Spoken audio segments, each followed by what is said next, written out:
Bonjour et bienvenue sur le plateau de l'École publique de journalisme de Tours, ici au cœur de la 18e édition des Assises. On reçoit aujourd'hui Evelyne Delia. Evelyne Delia, bonjour. Bonjour. Alors vous êtes la figure incontournable de la météo en France. Vous la présentez depuis plus de 30 ans maintenant sur TF1. Alors pour parler météo, autrefois on parlait de beau temps, de mauvais temps. Avec le changement climatique notamment, ça a un peu changé ces dernières années. À quel moment est-ce que vous avez senti qu'il fallait aller au-delà des simples prévisions ? Ça fait déjà quand même un certain temps, c'est le cas de le dire pour ne pas dire un temps certain, puisque j'ai quand même été, je le dis, une des premières à parler justement du changement climatique, réchauffement climatique. Et ça, c'était dans les années, ça fait une vingtaine d'années, 2005, 2004, 2005, lorsque pendant des forums de la météo, les scientifiques commençaient à nous dire on s'aperçoit du réchauffement, de l'évolution et surtout de la remontée exponentielle des températures parallèlement à la courbe du CO2. Donc c'était difficile d'en parler à cette époque-là parce que personne n'en parlait. Donc j'étais une des premières, j'ai été voir la direction de TF1 en leur disant dans mon bulletin, j'aimerais bien faire une petite pastille, justement c'est bon pour la planète, mais de dire concrètement ce que l'on peut faire chacun pour justement essayer de lutter ou de freiner ce changement climatique et ce réchauffement climatique. Et ce sont les petites phrases qui sont tout à fait d'actualité maintenant.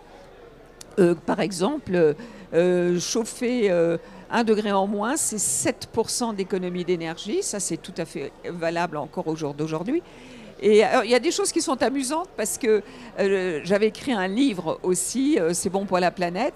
Et alors, il y a 20 ans de ça, je disais, je l'ai relu récemment, et il y avait un petit chapitre où je disais, il y a quelque chose qui va être formidable, révolutionnaire, qui va nous permettre de faire des économies d'énergie. Ce sont des petites lampes que l'on appelle LED.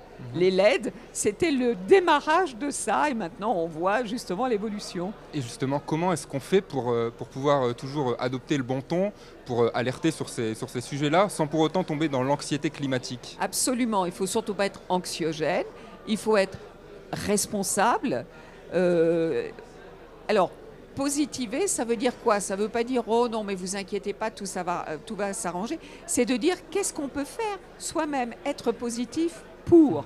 Alors, c'est vrai que c'est compliqué quand on se dit « Moi, dans mon coin, ça ne va pas servir à grand-chose ». Mais si on est des centaines, des milliers, des millions à le faire, évidemment, ça change tout. Et je dis que j'ai beaucoup d'espoir dans la jeunesse, parce que c'est elle maintenant qui est au pied du mur par rapport aux prochaines années. Je pense qu'ils sont... Ils le voient. Moi, je sais que dans ma génération, quand on parlait de ça, moi j'ai connu les 30 Glorieuses, on ne parlait pas du tout de changement climatique, on vivait, on consommait.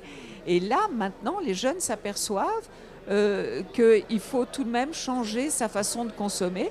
Et c'est parfois eux qui le disent aux parents d'ailleurs. Bien, merci Evelyne Delia d'avoir répondu à ces quelques questions. La couverture des Assises continue sur les réseaux sociaux de l'EPJT et sur le site internet factoscope.fr.